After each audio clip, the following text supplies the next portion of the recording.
Welcome to Whispering Tales. I see you can't sleep tonight. Close your eyes. Let the day fall away.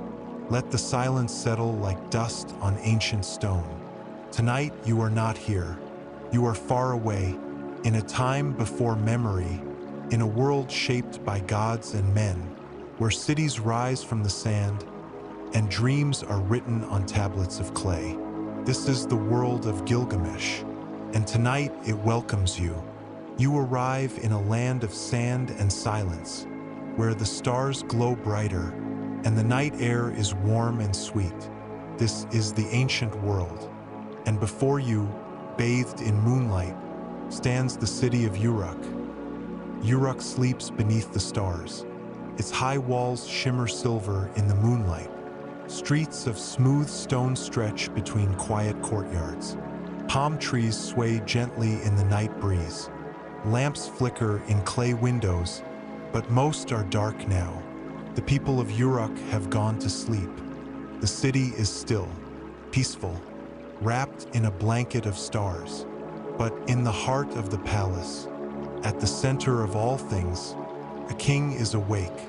He stands beside a tall window, looking out at the quiet world he rules. His robe flows like water behind him. His hands rest on the cold stone ledge. His eyes scan the horizon. He is Gilgamesh, 2/3 god, 1/3 man, built like a mountain, with eyes like flame, a king above all kings. He has built temples. He has conquered lands. He has etched his name into the very bones of the earth. But tonight, none of that matters, because tonight, Gilgamesh cannot sleep. He walks slowly through the palace halls. Each step echoes in the vast silence. Tall pillars rise around him like trees. The marble floor reflects his shadow. Outside, the desert wind whispers against the windows. He pauses by a fountain. The water trickles softly, falling into a shallow stone pool. The sound is like a lullaby, but still, he does not sleep. He climbs the stairs to the rooftop garden. There, he looks out across his kingdom. The rooftops, the courtyards, the distant river, all asleep beneath the stars. Gilgamesh feels the cool wind on his face. He breathes in deeply and exhales slowly, but even the wind cannot quiet his heart. He turns to the sky. The stars above Uruk are endless. They shimmer like dust across black silk. He watches them, wondering, is there anyone else awake? Anyone else like him? For all his strength, for all his glory, Gilgamesh is alone. He rules a great city, but no one truly knows his heart. He has warriors, builders, priests, but no friend, no equal, no one to share the silence with. And so each night, he climbs this tower and watches the sky, waiting for what he does not know. Tonight, the sky is different. There is a stillness deeper than before. The stars seem to pause. The wind grows softer, and in that quiet, Gilgamesh feels it. Presence, something far away, but drawing closer. He closes his eyes, and the dream begins. In the dream, the sky opens like a curtain. From beyond the stars, something falls, a star, glowing, alive. It streaks across the heavens and lands in the fields outside Uruk. Dust rises, light spills, and when it clears, there stands a man. Not a man of the city, not a soldier, not a priest, but something else. Hair like tangled roots, eyes like deep forest pools, skin the color of sun-warmed earth. A wild man, a being shaped by nature, free, untouched, whole, and yet familiar. Gilgamesh steps toward him in the dream, and the wild man steps forward too. They do not speak, but they understand. Two parts of the same soul, one formed in stone, one formed in soil. Together they are complete. Gilgamesh wakes. The stars are still above him. The wind is warm, but something has changed. The dream lingers. He places a hand on the stone wall beside him. Feels solid, ancient, unmoved. But he knows, somewhere beyond the city, that dream is becoming real. And far from Uruk, beyond the edge of the known world, in a place where grass grows wild, and animals sleep without fear, a man stirs, not born of mother or father, born of wind and clay and divine thought. He walks on all fours. He drinks from rivers. He sleeps under the stars. He is strong. He is swift. He is one with the earth. And though he does not know it yet, he has been dreamed into being by a king and by the gods. Let your body relax now as the wind moves gently across the plains, as the wild man drinks from a quiet stream, as the stars above Uruk keep their silent watch. Let your breath slow, let your thoughts soften, let your limbs grow heavy and still. Tonight you are walking with Gilgamesh in a world where time is slow and dreams are real. Sleep comes like the desert wind, soft, steady, and full of secrets. You are safe. You are calm. You are resting in the ancient silence of the night.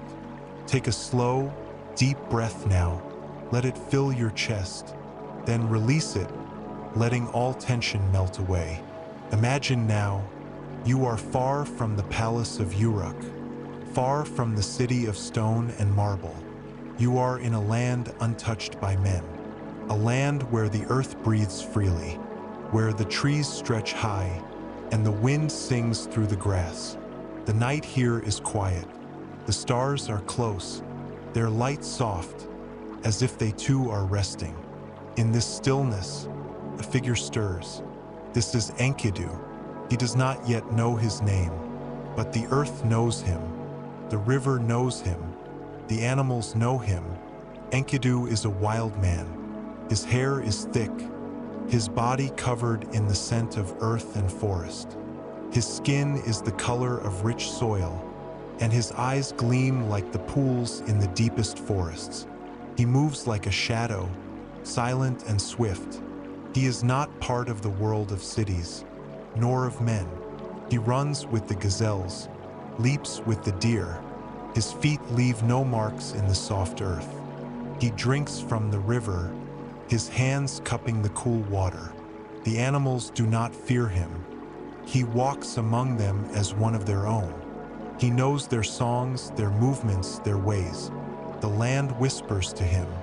The trees bow in his presence. The earth itself seems to hum with his breath. But tonight, something is different. Tonight, something new calls to him. He stands at the edge of a stream, his feet planted in the cool water, the ripples curling around his ankles. He looks up at the sky. The stars blink slowly, watching him. And in the distance, beyond the rolling hills and quiet forests, he feels a pull. It is faint at first, like a whisper on the wind. But the whisper grows. It is not a voice, not a sound, but a feeling, a knowing. There is something beyond this place, something that calls to him. He does not know what it is, but he feels it in his chest, like a heartbeat.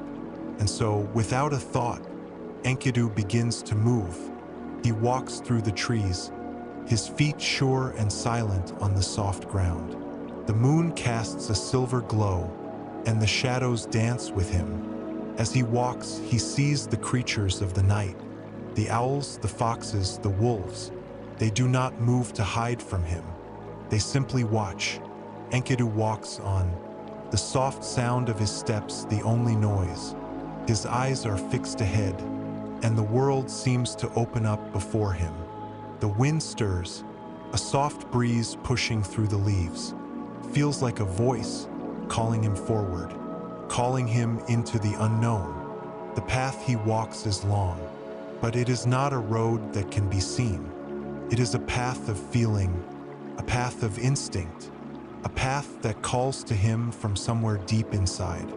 And as he walks, he begins to understand something. This call, this pull, it is not just for him. It is for someone else. Hours pass. The world moves slowly, gently.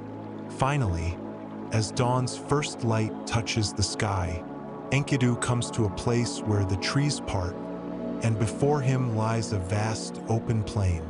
Far ahead, he sees something, a wall of stone, the outline of a city. It is Uruk, the city of kings. And here, for the first time, Enkidu feels the full weight of the call. He pauses at the edge of the plain, his breath steady, his heart calm. The city before him is still, the stone walls dark against the pale light of morning. But it is not just the city he feels.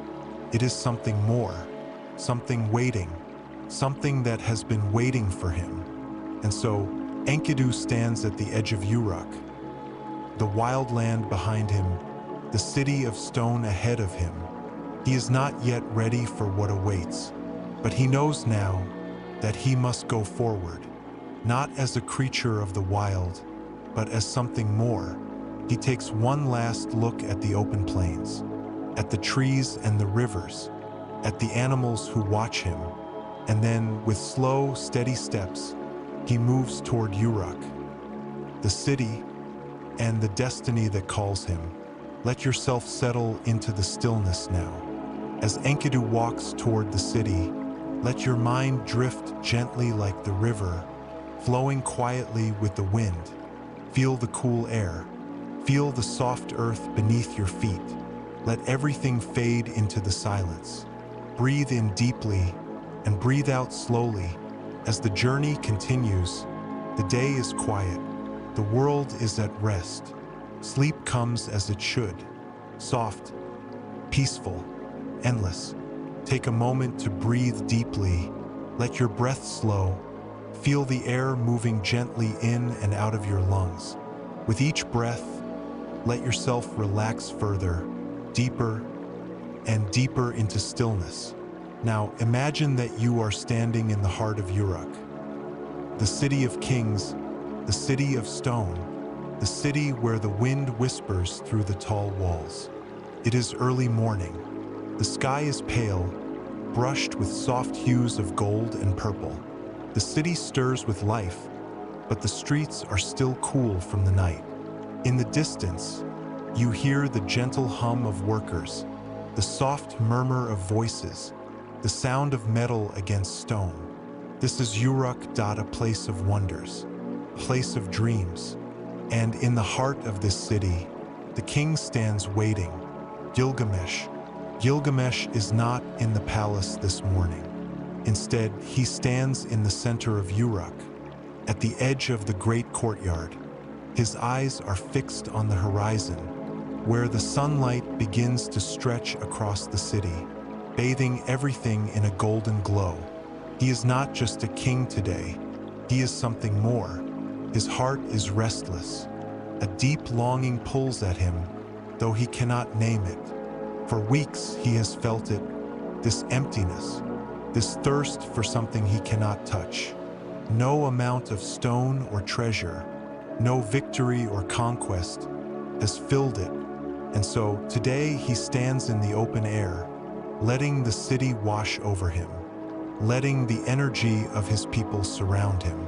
He waits for something, but what?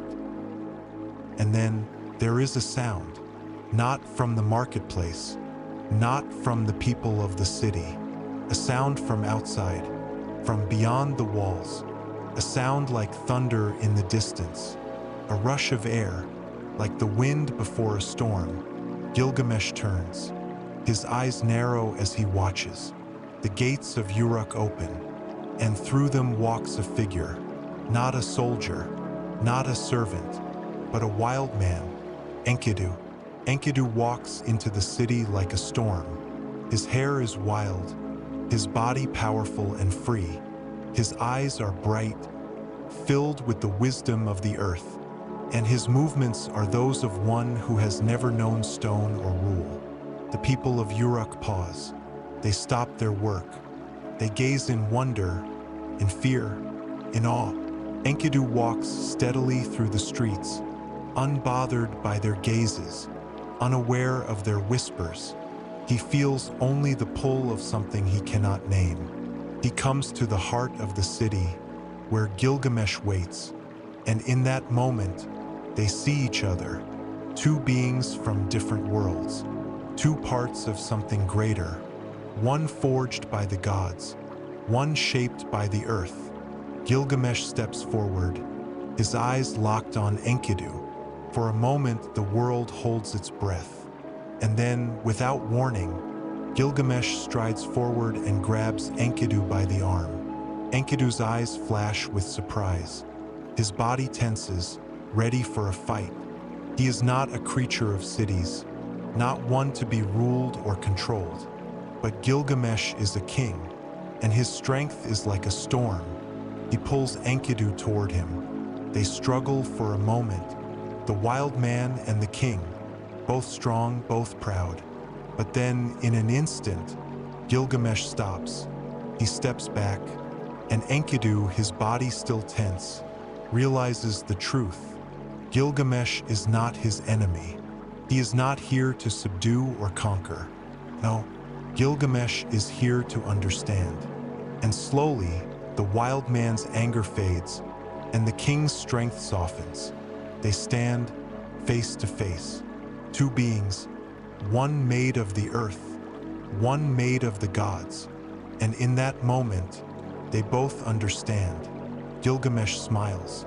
It is a smile not of victory, but of recognition, of understanding. Enkidu, too, smiles, but it is not the smile of a man who has been tamed. It is the smile of one who has found a mirror, who has seen himself for the first time. They are equals, brothers, and as the sun rises higher, the people of Uruk return to their work, but their eyes linger on these two figures, the wild man and the king, the two halves of a greater whole. For the first time, Gilgamesh feels something deep inside him. It is not the thirst for conquest, not the desire for fame. No, it is the joy of knowing he is not alone. And Enkidu too feels it, a peace, a belonging. They stand together, and the city watches them as the sun climbs higher into the sky. The journey has only just begun. Now take a deep breath. Let your body sink into the quiet. Feel the warmth of the sun on your skin, the cool breeze in your hair. The world is peaceful. You are not in a rush. Everything has fallen into place. Gilgamesh and Enkidu walk together now, and so do you. Now imagine that you are standing beside Gilgamesh and Enkidu, the sun now high in the sky. The city of Uruk lies behind you, a small speck of stone and life. Ahead, the land stretches wide, rolling hills of golden earth, fields of soft grasses that sway gently in the wind. This is the beginning of a journey into the unknown, a journey where the earth itself will whisper its secrets. Gilgamesh and Enkidu stand at the edge of the city, their backs to the stone walls of Uruk. They look ahead at the path that lies before them, the path that will lead them to the cedar forest, a place of legend and mystery. Gilgamesh feels the pull of the journey deep in his chest. It is not just the call of adventure. It is the call of something ancient, something powerful, something that only the brave will understand. Beside him, Enkidu stands silent, his eyes fixed on the horizon, his body strong and sure, but his spirit filled with curiosity. Together, they step forward. The journey begins slowly, the land beneath their feet soft and yielding, the air cool and fresh. They walk side by side, the wind sweeping their hair back, the sun warming their faces. The road ahead is long, and yet there is no hurry. They walk without words for a time, simply breathing the air, listening to the sounds of the earth around them. The wind stirs the leaves of the trees. Birds call out from the branches above. The sound of distant rivers hums faintly in the background. The journey is peaceful, and yet, beneath it all, there is a sense of anticipation. Gilgamesh feels it in his heart, the faint thrill of the unknown. Enkidu feels it too, but his heart beats differently. It beats with the rhythm of the earth, and the wind, and the wild. As the sun begins to dip lower in the sky, the light grows soft, a golden glow settling over the land. They come to a river. Its waters are cool and clear, the current gentle but steady. Gilgamesh and Enkidu pause for a moment, kneeling at the water's edge. The river reflects the colors of the sunset, flames of orange and pink mixing with the blue of the sky. The sound of the water is soothing, like a lullaby. Tomorrow we will reach the forest, Gilgamesh says softly, his voice calm, but filled with purpose. Enkidu nods, his eyes still fixed on the flowing water. He does not speak, but he understands. The two of them sit in silence by the river, the world around them quiet and still. The only sounds are the whispers of the wind, the rustle of the grass, and the soft murmur of the water. As night falls, the stars appear like distant lanterns in the sky. The fire crackles in front of them, as flames dancing in the cool night air. Gilgamesh and Enkidu sit across from one another, their bodies relaxed, their minds beginning to drift. The journey has taken its toll, and yet they are not tired. There is a sense of peace between them now, a bond that has begun to take shape. The firelight casts long shadows, and the stars above seem to listen to the quiet hum of the night. The night deepens, the air grows cooler, and soon both men are asleep. In the darkness, the world shifts, and in their dreams, the cedar forest begins to take shape. It is a forest of giants. Tall trees stretch up to the heavens, their trunks thick and strong, their branches heavy with the weight of time. The scent of cedar fills the air, rich and sweet like ancient memories. And within the forest, presence waits. Gilgamesh dreams of the forest, of the towering trees and the ancient spirits that dwell within. He feels the ground beneath him tremble, as if the very earth knows they are near. Enkidu's dreams are different. He dreams of the animals of the forest, the creatures who move silently between the trees. He feels the pulse of the land, the rhythm of the earth. Together, they dream of the challenge ahead, the task that will test them both. As dawn breaks once more, Gilgamesh and Enkidu rise from their peaceful rest. They break their fast by the river, then continue their journey into the heart of the forest. The trees grow taller now, their branches thick with leaves and needles. The air is heavy with the scent of the forest, the sound of the wind moving through the branches. They walk together, their steps in sync with each other and the earth. As they move deeper into the forest, the shadows grow longer, the air grows cooler, the trees seem to close in around them. The cedar forest is alive. It watches them, and at the heart of the forest, there is something waiting, something ancient, something fierce. The journey has led them here, and now the time has come to face the guardian of the forest. Take a deep breath. Feel the cool air fill your lungs. Feel the stillness of the forest around you. The trees are ancient. The earth is patient. You are with Gilgamesh and Enkidu, and they are not alone. Sleep comes soft and deep as the forest whispers its secrets. You are in the forest, walking beside Gilgamesh and Enkidu. You can hear the sounds of birds waking, the rustle of the leaves in the trees, and the steady rhythm of the river flowing nearby. The two companions have been traveling for many days now. Their journey deep into the cedar forest has tested them, but now, as they walk toward their destiny, there is a heaviness in the air. They can feel it. There is something ahead, something that will change everything. The cedar forest stretches endlessly before them, tall trees rising like ancient guardians, their trunks thick with time. The shadows are long here, as if the very earth holds its breath. Gilgamesh and Enkidu stop at the edge of a clearing. The forest seems to open, and in the distance, there stands the great Humbaba, the monster who guards the heart of the forest. His presence is like a shadow that falls across the earth, a being of ancient power and fear, one who has lived for centuries, his body as mighty as the trees themselves. Gilgamesh and Enkidu stand still, feeling the weight of the moment. The monster waits, and the forest holds its breath. The battle that follows is fierce, a struggle between strength and fate. But as the battle comes to an end, Gilgamesh stands victorious. Humbaba, the guardian of the forest, has been defeated. The trees of the forest seem to sigh, the air shifting as the tension leaves.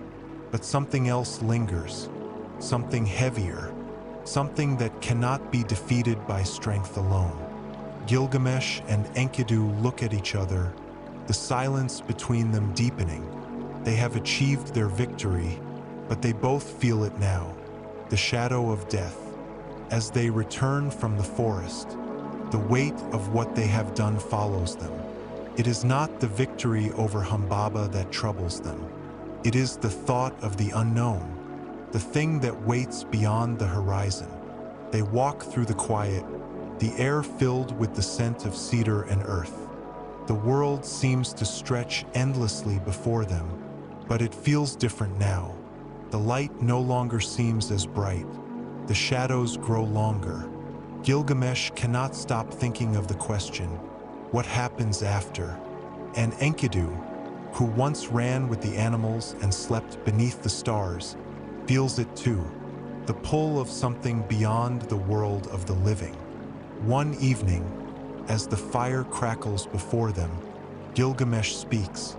I have seen the strength of the wild. I have felt the power of the gods. He says, his voice low and thoughtful. But I wonder what happens when strength fades, when the gods no longer answer.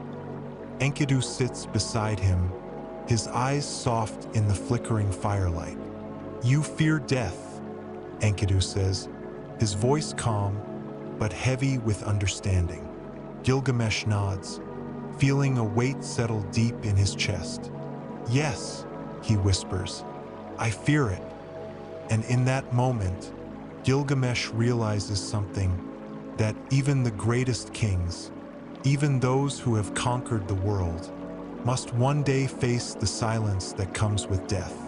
Time passes, and the world moves forward.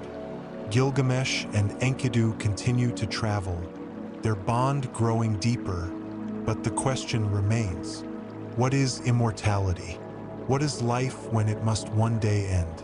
Then the day comes, the day when Enkidu falls ill. It begins slowly, a weakness that spreads through his body, a heaviness that settles over him. At first, he does not speak of it, but as the days pass, it becomes clear that something is wrong. Gilgamesh watches, helpless. He has faced monsters. He has fought gods. But this is different. Enkidu, his companion, his brother, the one who has stood by his side through everything, is fading. The days stretch long and heavy. Gilgamesh stands by Enkidu's side, unable to save him, unable to stop the inevitable. Enkidu speaks quietly, his voice weak but calm. I feel the pull, he says, his eyes reflecting the stars above.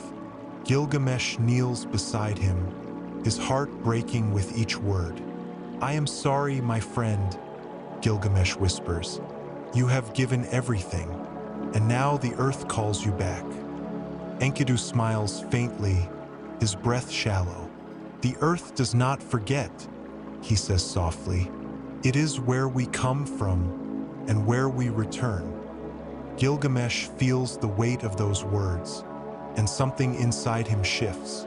As Enkidu breathes his last, Gilgamesh's world crumbles. The weight of loss is like a stone in his chest. The joy they shared, the bond they formed, feels like a distant dream. And yet, as Enkidu's body fades from the world, Gilgamesh feels something else. It is not the end. It is not the end of all things, but it is a beginning. Take a deep breath now. Let your body settle into the quiet. Feel the soft weight of sleep coming, as if it is a natural part of the journey. Gilgamesh's journey is far from over, and yours too is only just beginning. Gilgamesh walks with purpose, his eyes focused ahead, but there is a sadness in his heart, a deep, aching grief that comes from the loss of Enkidu. The journey has begun. It is not a journey of triumph, but a journey of understanding. Gilgamesh does not seek fame or glory now. He seeks something else, something that cannot be touched by strength alone. He seeks the secret of immortality, the one thing that eludes even the mightiest of kings. And so he walks, step by step, his heart heavy with the weight of his question. As he travels, he meets many people. Some offer wisdom, some offer comfort, but none can give him the answer he seeks. He climbs mountains, he crosses vast deserts, he faces wild animals and treacherous storms. Through it all, his heart remains steadfast, but the emptiness grows deeper. He wonders if the answer lies beyond the world he knows. Perhaps it is somewhere far off, in the lands where only the gods walk. Perhaps he must journey to the end of the earth itself. And so he presses on. Days pass, the journey grows longer, and the road becomes more uncertain. Gilgamesh's body is tired, his mind weary, but his spirit does not falter.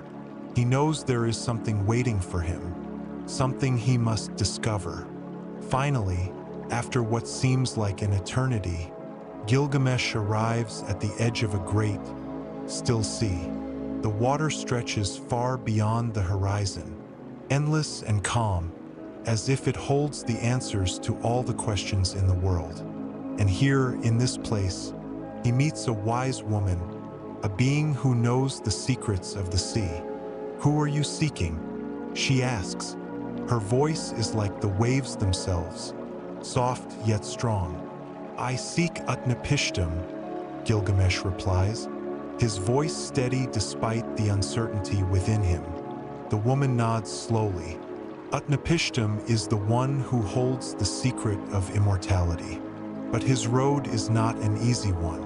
The journey is long, and the path is fraught with peril. Gilgamesh looks out across the water, the waves gently lapping at the shore. "I am prepared," he says, his voice filled with quiet determination. "I will do whatever it takes." And so the woman gives him guidance. She tells him the way forward and warns him of the trials that lie ahead. But still, Gilgamesh does not hesitate. He steps into the boat and begins to cross the vast, still sea. As he sails across the water, the world around him begins to change. The sky becomes darker, the air thicker. He feels as if he is leaving the world he knew behind. The journey is long. The boat creaks under him, the water endless and mysterious. 4 days and nights, he sails, and then on the horizon, he sees a mountain rise from the water. It is a mountain of stone, with towering cliffs that seem to touch the sky. This is the place he has been seeking. At last, he has reached the land where Utnapishtim dwells. But before him stands a gate, a gate that leads to the place of immortality. Gilgamesh steps forward, his heart racing, but his mind clear. A figure appears before him. It is Utnapishtim himself. The man stands tall, his face serene, his eyes ancient and knowing. "You seek immortality," Utnapishtim says softly, his voice like the wind on the sea. "But immortality comes at a cost. The gods do not grant it lightly." Gilgamesh stands tall before him. His voice is steady. "I have come for the answer," he says. "Tell me, what must I do?" Utnapishtim gazes at him, his eyes filled with wisdom and sorrow. "Immortality is not something that can be earned," Utnapishtim says. "It is a gift, given only to those who have walked the path of the gods, who have faced death and returned." Gilgamesh listens intently, his heart heavy with the weight of the truth. He knows now that immortality is not a prize to be won. It is not something that can be taken. It is something that can only be bestowed, something that comes from the divine. The journey has led Gilgamesh here, but the answer he seeks is not one that will fill his heart with joy. It is not a gift that he can claim for himself. And yet, in the stillness of this moment, he begins to understand. As Utnapishtim speaks, Gilgamesh feels a great peace settle within him. He knows that the answer to immortality lies not in endless life, but in the journey itself, in the love shared with those we meet, in the legacy we leave behind. The secret of immortality is not a thing to hold. It is a truth to be lived. Now take a slow, deep breath. Feel the peace of this moment settle within you. Gilgamesh's journey is one of understanding, one of acceptance. And so, like him, you too are on a journey that moves not through time, but through the heart. Now imagine you are standing on the edge of a vast desert. The sun has dipped below the horizon, and the sky above is filled with stars. A million tiny lights scattered across the night. Before you, Gilgamesh stands. His face is calm, but there is a quiet sorrow in his eyes. He has learned the secret of immortality, but it is not what he expected. He turns to face you, his expression soft, but resolute. The road ahead is long, and it leads him back to Uruk, the city of stone and dreams, the place where his journey began. Gilgamesh takes a deep breath, feeling the desert wind kiss his face. He has learned much, but now he must return. The answer he sought lies not in the distant lands of the gods, but in the life he left behind. The journey back is quiet. There is no more urgency, no more burning desire to change the course of fate. Instead, there is acceptance. As he walks, Gilgamesh reflects on the lessons learned. He remembers Enkidu, his companion, his brother, and the life they shared. He remembers the battles fought, the forests explored, the dreams that shaped his soul. And now, he understands that immortality is not something to be grasped, but something to be lived. The road back is long, the desert vast and unyielding. Gilgamesh walks without words, his thoughts deep but peaceful. The night sky above him feels like a blanket, and the stars seem to watch over him. After many days, Gilgamesh comes to the great city of Uruk once more. Its walls rise before him, strong and unbroken, just as they were when he left. But as he looks upon the city, something inside him shifts. The city is the same, but he is not. He has returned a different man. He walks through the gates of Uruk, the familiar stone streets under his feet. The sounds of the city fill the air, the laughter of children, the voices of merchants selling their goods. But Gilgamesh's eyes see the world differently now. He has touched the divine. He has touched the unknown. And yet, in the end, he has returned to the same place. He stands at the city's edge, looking out over the vast open landscape, the hills that stretch far beyond the city, the river that winds its way through the land. He can see it all, but he sees it with new eyes. The beauty of the world is no longer something to conquer. It is something to be cherished. Gilgamesh begins to understand. His immortality lies in the legacy he leaves behind, in the lives he has touched, in the stories that will be told about him long after he is gone. His greatness is not in his strength or in his conquests, but in the kindness he offers, the wisdom he shares, the love he gives. As the days pass, Gilgamesh returns to his people, his role as king more profound than ever. He governs not with the force of his hand, but with the wisdom of his heart.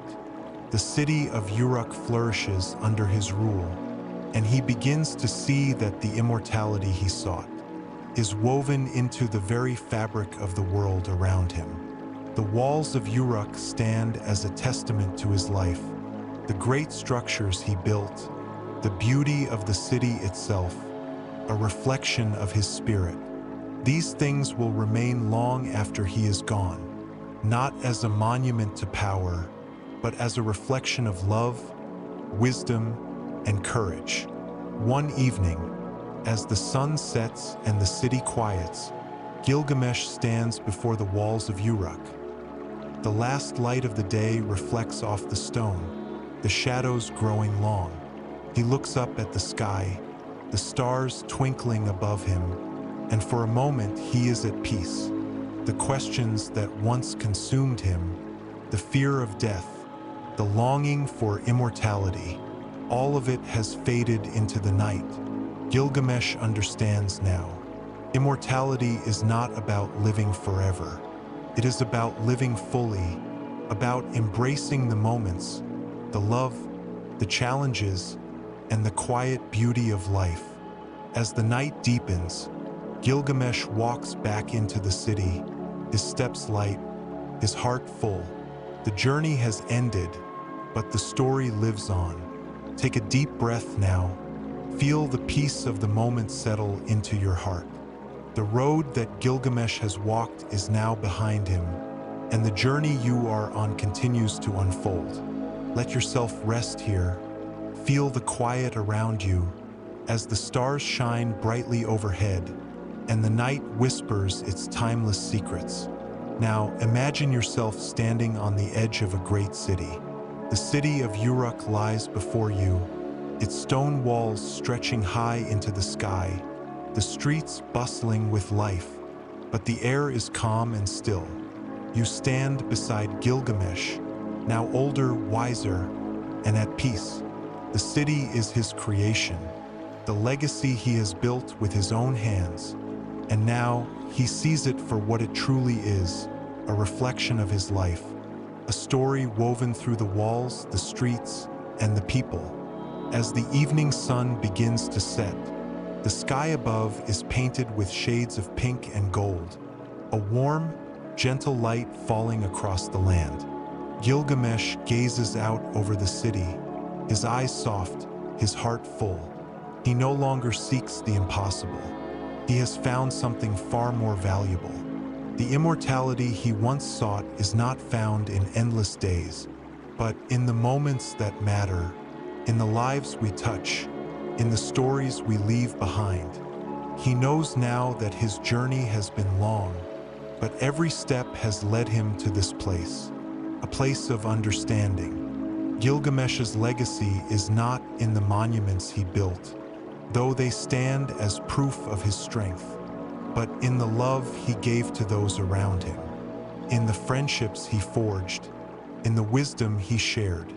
The people of Uruk now look to him with reverence, but also with affection, for they know he is not just a king, he is one of them.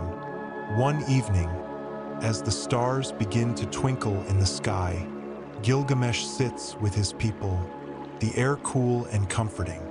He speaks to them softly, his voice carrying the wisdom of 1,000 years. "My journey has taken me far," he says, "but the truth I sought was always here, in the love I have for each of you, and in the beauty of the life we share." His words are gentle, but they echo with truth. The people listen, and in their hearts they know that this man, this king, has found peace. As the seasons pass, Gilgamesh continues to rule with a quiet strength. His decisions are guided by wisdom, his heart softened by years of reflection. The city of Uruk grows, but so does its people's understanding of the world. They have learned the lessons of life and death, and they carry those lessons forward. Gilgamesh now spends his days in quiet contemplation. He walks through the streets of Uruk, stopping to speak with the people, to share stories, to listen. His life is no longer marked by great conquests, but by the small, meaningful moments of connection. He has come to realize that his greatest triumph is not in the battles he fought, but in the kindness he shows, the respect he gives, and the love he receives in return. One day, as Gilgamesh walks beneath the great walls of Uruk, he pauses to look up at the sky. The stars twinkle softly above him, the night embracing him in its quiet peace. In this moment, he is at rest. He knows that he has lived a full life. He has faced death. He has faced the unknown.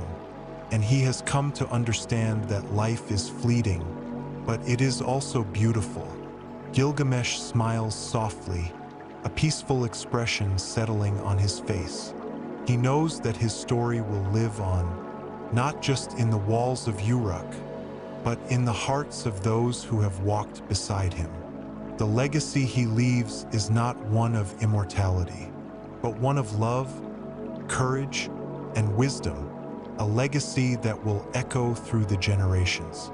And as the night deepens, Gilgamesh feels the quiet presence of Enkidu beside him, as if his friend is walking with him once more. They are both part of the same story, part of the same journey. The stars above seem to shimmer brighter, as if the universe itself is acknowledging the truth that life is not about avoiding death, but about embracing every moment with love and grace. Take a slow, deep breath now, and let yourself rest, just as Gilgamesh rests, at peace with the world, peace with himself. The journey is complete. The story has been told. And now it is time to let go of all thoughts and drift into the quiet embrace of sleep.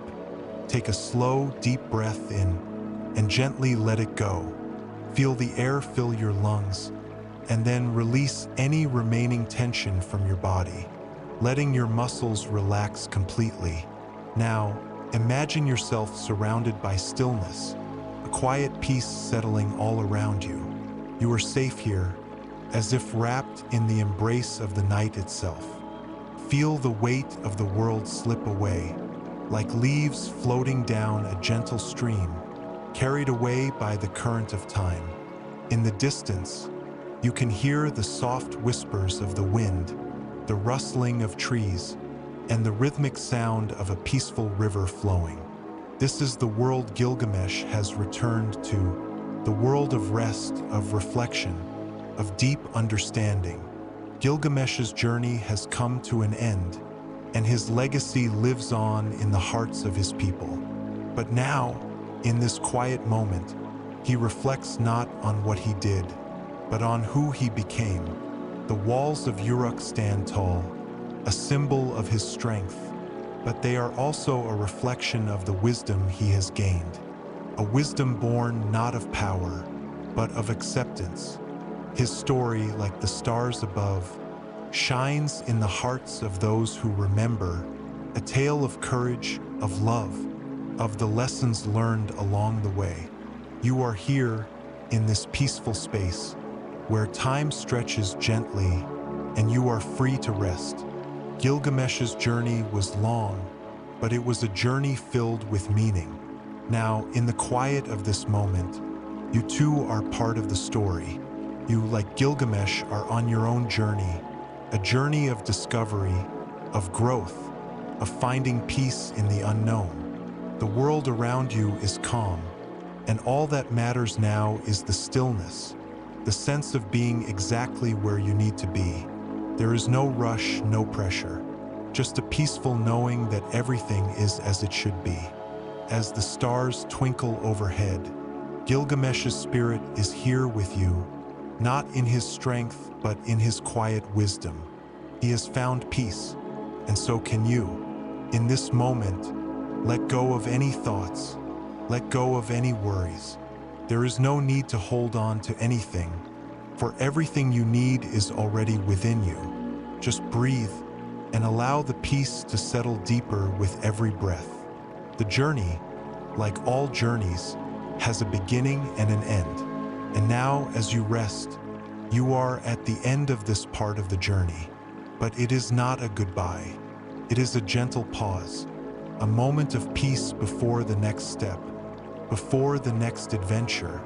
As you drift deeper into rest, know that you are connected to something greater, something eternal.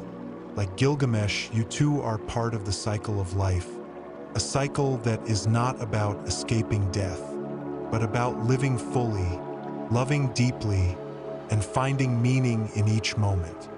Feel your body grow heavier, your breath slowing, and let yourself be embraced by the quiet peace that surrounds you. In this space, you are free from worry, free from time, simply here, simply now. Take one final deep breath in, and as you exhale, let go completely. Feel the stillness fill you up, like a soft wave washing over you. The story has come to a close, but the peace it brings will remain with you. Rest now, and let the calmness of this moment carry you into a deep, restful sleep. And now, as our story softly fades into the night, may your dreams carry you even further into lands of peace, wonder, and endless rest. Sleep well, and we'll meet again in the next dream. Good night.